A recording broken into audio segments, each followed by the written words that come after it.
자, 오늘은 큰 비가 다녀갔습니다라는 제목으로 로마서 8장 9절에서 25절까지 말씀을 중심으로 같이 말씀을 나눠보려고 합니다.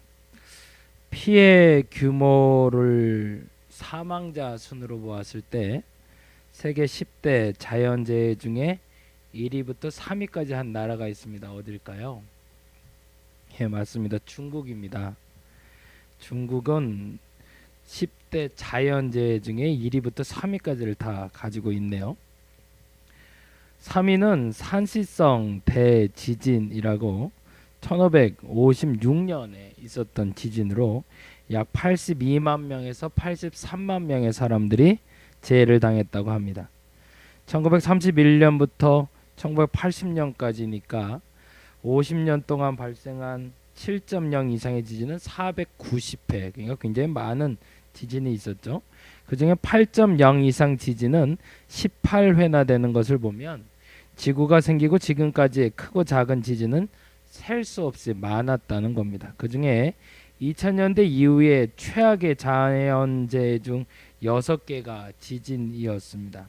그중 가장 강력한 지진은 우리가 잘 아는 2010년의 IT 지진이었고 사망자가 10만에서 31만까지. 이제 정부 추정치가 있고 통계를 내는 다른 기관이 있기 때문에 숫자 차이는 많이 나는데 어쨌든 최악의 지진으로 보는 건 1556년에 있었던 산시성의 지진으로 진도 8.0, 약 82만 명이 사망했다고 합니다. 2위는 황하 홍수로 약 90만 명이 사망한 것으로 1887년으로 알려지고 있습니다. 황하강과 양쯔강 등 대륙을 가로지르는 긴 강을 줄지어 있기 때문에 중국은 비가 많이 오면 강이 아니라 삽시간 바다가 되어 흐르기 십상이라고 합니다. 1887년 청나라 말기에 일어난 이 홍수는 중국의 근현대사에서 가장 혹독했던 3번의 홍수 중에 하나로 우리나라의 대도시 하나 분량의 인구를 날려버릴 만큼 가공할 위력을 보였습니다. 그리고 1위는 중국 대홍수로 1931년도에 자기들 추산으로는 14만 5천이랬는데 세계 추산으로는 400만 정도로 보고 있습니다. 가장 많은 사망자 수를 기록했던 자연재해 1위이며 공교롭게도 다 중국에서 일어났습니다. 1931년에 일어난 것으로 서양의 분석적 시각을 토대로 추산한 사망자 수는 실종자까지 약 400만 명. 한 해 동안 7개의 태풍이 중국을 휩쓴 결과였고 7번의 태풍이 있었대요.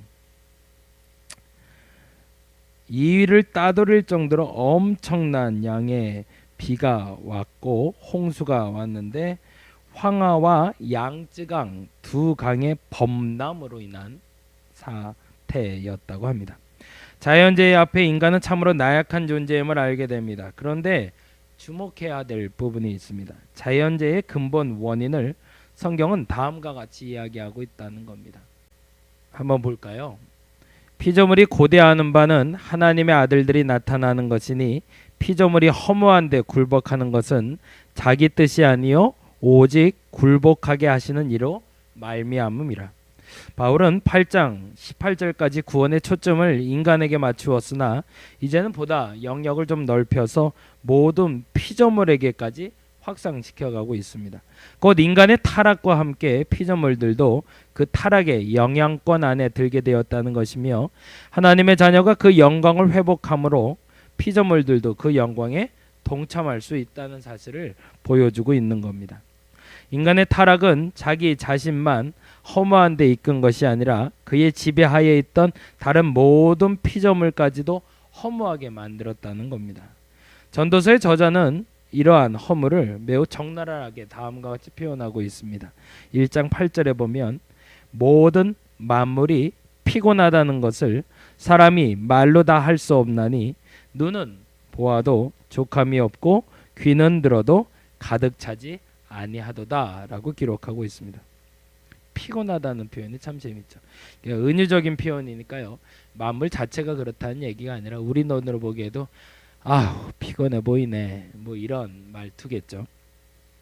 그러나 여기서 중요한 것은 피조물 스스로 허무한데 굴복하지 않았다는 겁니다. 이 말을 여러분 잘 들어보세요. 피조물은 스스로 굴복하지 않았다. 그리고 인간의 타락에도 동참하지 않았다는 겁니다. 그러나 하나님께서는 타락한 인간으로 인해 피조물도 허무한데 굴복하도록 명하셨다는 사실입니다. 무슨 말일까요? 원인은 인간에게 있다는 겁니다. 그러니까 피조물이 피곤해지고 피조물이 허무해지고 피조물이 힘들어하는 이유는, 자연재해가 일어나는 이유는 궁극적으로 인간에게 있다. 만물의 대표자인 인간이 타락함으로써 당하는 허물을 그 인간에 종속된 피조물도 함께 당하게 된다는 겁니다. 그리고 역행하여 피조물이 당하는 고난을 인간이 피해라는 이름으로 역공당하고 있습니다. 그러니까 인간이 뭔가를 잘못해서 피조물이 망가지면 그 망가진 자연재해가 오히려 인간을 공격하게 된다는 거죠. 원인은 어디에 있다? 우리에게 있다. 그래서 피조물은 다음을 소망한다고 로마서 8장 21절 오늘 본문은 이렇게 얘기합니다. 그 바라는 것은 피조물도 썩어짐의 종노릇한 데서 해방되어 하나님의 자녀들의 영광의 자유에 이르는 것이니라. 피조물이 자기의 영광을 회복하는 것이 하나님의 자녀들의 영광의 회복과 연관되어 있다는 겁니다. 이게 피조물 혼자서 회복하는 게 아니라 피조물과 하나님의 자녀들이 같이 회복되어지는데 우선순위는 하나님의 자녀들의 영광 회복이 우선이라는 겁니다. 곧 그들의 힘이 되어지는 것이 아니라 하나님의 자녀들과의 관계에 있음을 강조하고 있는 겁니다. 우리라는 개념을 회복해야 된다는 겁니다. 조금 더 깊이 앞으로 다루게 될 거지만 하나님의 자녀들이 하나님의 주권적인 구원 계획에 의해서 함께 이루게 될 거라는 겁니다. 재미난 것은 19절에서 22절까지 피조물의 회복은 성도의 영광의 회복에 의존한다는 겁니다. 이게 어려운 표현이긴 한데 결국에는 자연재해의 모든 근원적인 회복은 사람의 손에 달려 있다는 얘기입니다. 그렇게 이제 우리가 고백하여야 될 기도의 내용은 다음과 같습니다. 8장 22절인데요. 피조물이 다 이제까지 함께 탄식하며 함께 고통을 겪고 있는 것을 우리가 안다 라고 고백해야 된다는 겁니다. 뭐예요? 이제까지 함께 어렵고 힘든 것은 다 우리가 알고 있다. 우리도 같이 겪고 있다라고 말해야 된다는 겁니다. 우리는 알아야 됩니다. 탄식과 고통을 함께 느낄 수 있어야 됩니다. 어떤 것의 탄식? 피조물의 자연재해를 통해서 오는 탄식, 자연이 아파하고 있는 고통, 그 고통을 함께 느낄 수 있어야 된다는 겁니다. 피조물조차도 영광의 회복을 위해 탄식하고 신음하고 있는데 하물며 인간이 자신의 회복을 위해 탄식하며 신음하지 않는다는 것은 있을 수 없는 일이다라는 역설적인 표현입니다. 성도는 몸의 구속을 기다리는 소망을 가지고 살고 있지만 또한 피조물의 회복을 위해 기도하는 이들이 되어야 한다는 겁니다. 자연적인 현상, 인재, 그것은 우리의 손으로 벗어난 일이지만 인재만큼은 우리가 막을 수 있는 재앙이라는 얘기입니다. 앞에 말이 좀 어려워서 조금 혼돈될 수도 있는데 정리하자면 그런 겁니다. 자연적인 재해 중에서 우리의 손을 넘어선 재앙도 물론 있지만 그러나 대다수의 재앙은 인재, 사람으로 말미암아 임한 재앙이니 우리가 막을 수 있다. 우리 때문에 자연이 고통받을 수 있는데 그 고통을 우리가 잘하면 막을 수 있다라는 얘기입니다. 그것을 우리라는 개념 안에서 읽어봅니다. 우리의 어원이 울타리, 울에서 나왔다는 정도는 우리가 다 잘 알고 있습니다. 그러나 그것은 돼지 우리의 우리라고 불리우는 식물 덤불을 표현하는 의미와는 조금 다른 의미입니다. 우리라는 이 단어는 한국적인 정서가 많이 담겨 있는 단어입니다. 매우 중요한 단어죠. 그 어원을 새소리를 통해서 이렇게 풀어갈 수 있습니다. 서구인들은 지저귀는 새를 보면 노래한다라고 얘기합니다. 그렇죠? 새들이 노래한다고 서양에서는 사용합니다. 그런데 우리나라에서는 어떻게 말하죠? 새들이 운다라고 합니다. 우리 마음에 한이 많아서, 한국 사람들은 한이 많아서 새들이 우는 걸 봐도 새들이 지저귀는 것을 운다라고 표현하는구나 라고 말할 수도 있죠. 근데요, 사실은 그것을 한국인은 슬피 우는 새를 보고 있다라는 뭔가 어찌 보면 자신의 가슴에 마음에 와닿기 때문에 그런 표현을 할 수도 있을 겁니다. 그러나 새가 온다라고 말할 때 이 울다는 아이가 울다, 슬피 울다의 이 울다의 표현이 아니라는 겁니다. 슬픔을 표현하는 울다가 아니라는 것 다시 한번 점검하고 들어갑니다. 그보다 한 단계 앞선 말로 그거는 소리내다, 외치다 라는 말의 어원을 갖고 있다는 겁니다. 소리내는 발음 기관에 대해서 순 우리말이 뭐라고 얘기하는지 아시나요? 울대라고 얘기합니다. 그리고 하늘에서 나는 큰 울림을 뭐라고 그러죠? 우레와 같은 소리라고 얘기하죠. 새나 사람의 감성적으로 운다라고 말할 때 이 운다는 울음에서 파생된 작은 뜻이 아니라 오히려 이 운다라는 말 속에 울음이라는 작은 언어가 표현되어 있다라는 겁니다. 학자들은 형태상 그래서 울다라는 어근을 울과 사람을 의미하는 전미사 이가 겹쳐져서 울이 그래서 우리로 발전했다고 봅니다. 그래서 우리의 의미가 크게 셋으로 구별될 수 있습니다. 첫째는 정서적으로 나의 슬픔이나 기쁨을 함께 소리내어주는 것을 말할 때 우리라고 얘기합니다. 울리는 거죠. 뭐가 울리는 거죠? 정서적으로 내 슬픔이나 기쁨을 소리내서 말할 때 그걸 우리라고 얘기합니다. 또 하나, 내 편에서 그 누군가가 적이나 상대에게 내 목소리를 내어주는 사람, 우리가 많은 표현 중에 그런 말 있잖아요. 울부짖다. 이 표현은 상대를 향해서 크게 우는 것, 상대를 통해서 나의 의견을 주장해 주는 것을 울부짖다라는 표현을 씁니다. 세 번째, 함께 노래하는 사람을 우리라고 표현합니다. 원시 공동체에서는 함께 노래하기를 좋아했고 공동의 기쁨이나 행사를 같이 노래를 부르는 사람을 우리라고 표현했습니다.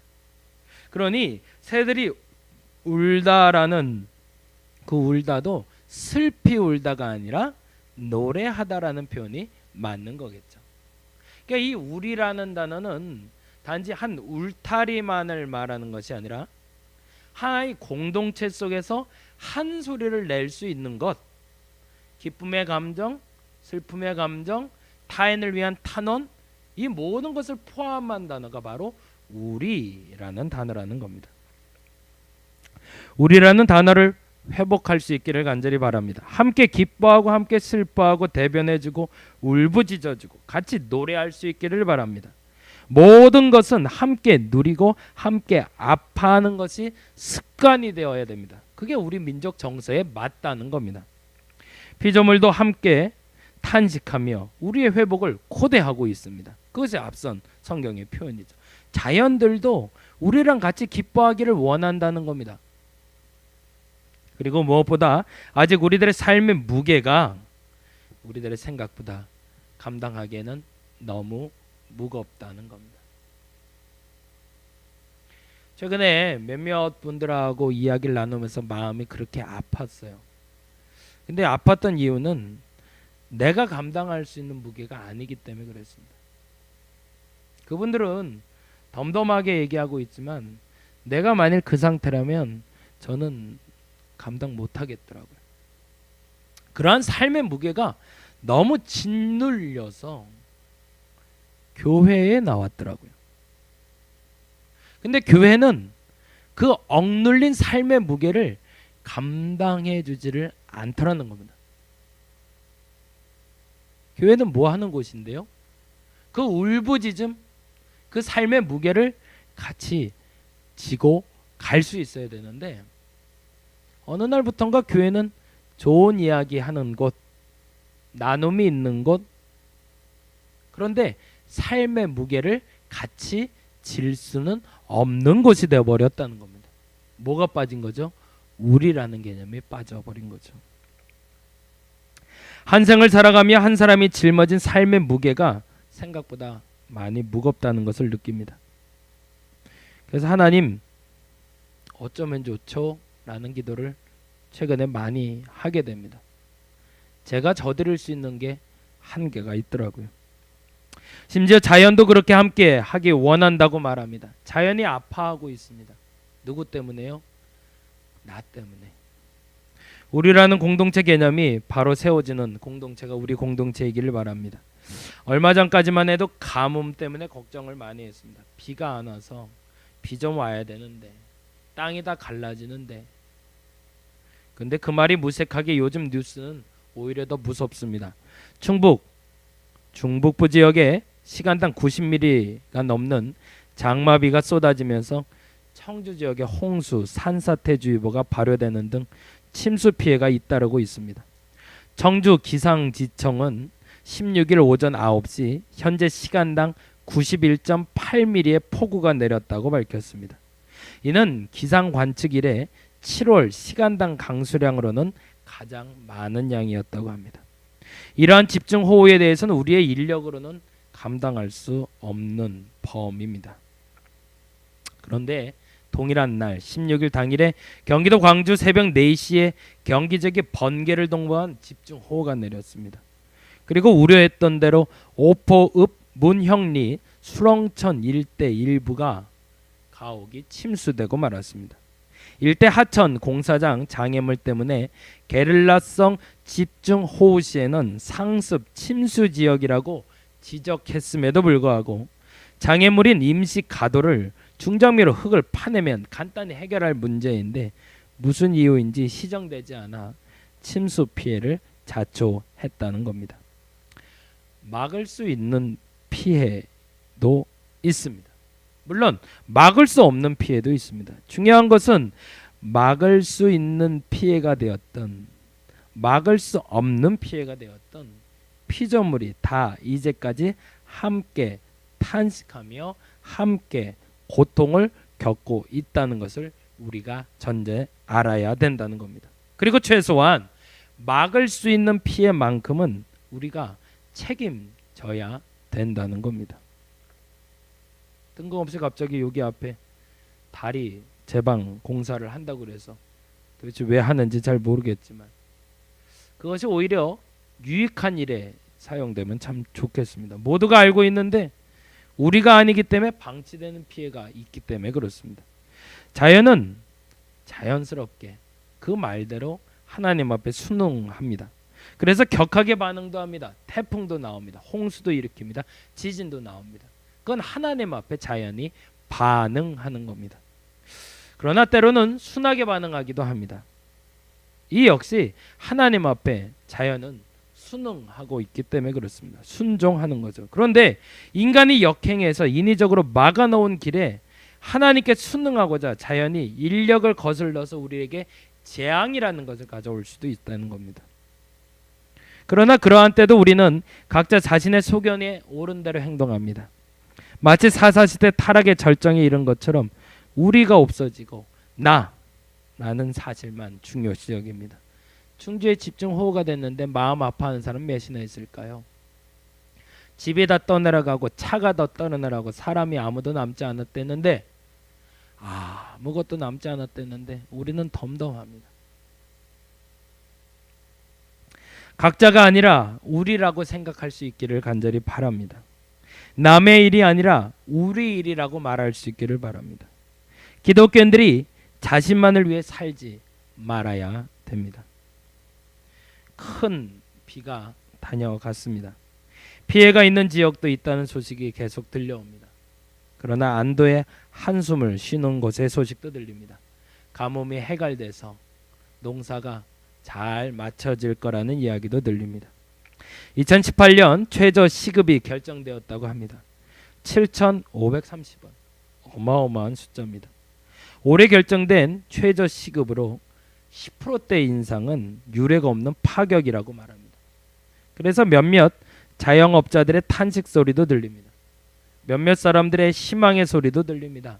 왜냐하면 살만해졌다고 이야기하고 있기 때문에 그렇습니다. 모두가 만족할 수 있는 대안이란 사실은 존재하지 않습니다. 소수를 위해서 다수가 희생해야 한다는 것도 꼭 맞는 말은 아닙니다. 그러나 약자를 위해서 강자가 희생과 헌신을 하는 건 바른 이치입니다. 약자를 위해서 강자는 당연히 희생해 주어야 되고 헌신해야 합니다. 그것이 하나님의 공평한 은혜이기 때문입니다. 선순환하기 위해서는 가진 자, 잡은 자, 그리고 강자들이 움직여야 합니다. 약자들, 없는 자, 놓친 자들이 움직이는 것이 아닙니다. 가진 자와 잡은 자와 강자들이 먼저 움직일 수 있어야 됩니다. 우리라는 개념은 그래서 큰 비를 경험하면, 아픔을 경험하면, 재앙을 경험하면, 혼돈을 경험하면, 슬픔을 경험하면 분명해집니다. 우리가 하나였는지 아니면 따로 살고 있는 것인지 그 큰 비의 소식을 통해서 우리는 알 수 있습니다. 홍수가 나는 곳, 가뭄이 해갈된 곳, 모두가 행복하다고 말하지는 않습니다. 그러면 이제는 움직여야 될 사람이 있습니다. 그것은 회복된 자들, 가진 자들, 잡은 자들, 강한 자들이 먼저 움직여야 됩니다. 누구를 위해서? 약자들을 위해서, 다친 사람을 위해서, 힘들어하는 사람을 위해서 움직일 수 있어야 됩니다. 최저 시급도 누군가에겐 고통이 될 수 있습니다. 그러나 어떤 이에겐 희망의 소식이기도 합니다. 누가 움직여야 될까요? 강자들이 움직여야 됩니다. 그동안 많이 유익을 누렸던 이들이 이제는 내려놓고, 이제는 많이 가졌던 이들이 조금 덜 가지면서 없는 자들에게 있게끔 해줄 수 있는 하나님의 공평함이 드러나야 합니다. 상대적으로 우위를 점하는 것도, 상대적인 열등감을 정하는 것도 모두 다 하나님 앞에 죄가 될 수 있음을 알아야 됩니다. 무엇인가 가졌다고 여길 때, 무엇인가 취했다고 여길 때, 무엇인가 상대적으로 우위에 취했다고 여길 때 내려올 준비를 해야 됩니다. 낮아졌다 여겨질 때는 도움을 받을 준비를 해야 됩니다. 그래서 모두가 공평한 세상, 그 세상이 이루어지기를 간절히 바랍니다. 왜요? 다 아파하고 있으니까. 우리 때문에 피조물도 아파하고 있으니까. 누구의 잘못 때문에? 나의 잘못 때문에. 최저 시급도 국지성 호우도 모두 우리가 하나임을 알게 되는 신호탄이기를 바랍니다. 심지어 자연의 모든 재난 속에서도 하나 되어 탄식하고 함께 기도하며 바라는 사도의 말처럼 이 땅의 모든 아픔과 동참하는, 모든 기쁨과 동참하는 우리가 되기를 원합니다. 큰 비가 다녀갔습니다. 이제는 그 큰 비 때문에 슬픈 소식이 아니라 기쁜 소식이 우리 가운데 거하기를 간절히 바래 봅니다. 피조물과 함께 슬퍼하고, 이웃들과 함께 슬퍼하고, 피조물과 함께 웃고, 이웃과 함께 웃을 수 있는 저와 여러분이 되기를 간절히 바랍니다. 기도하겠습니다.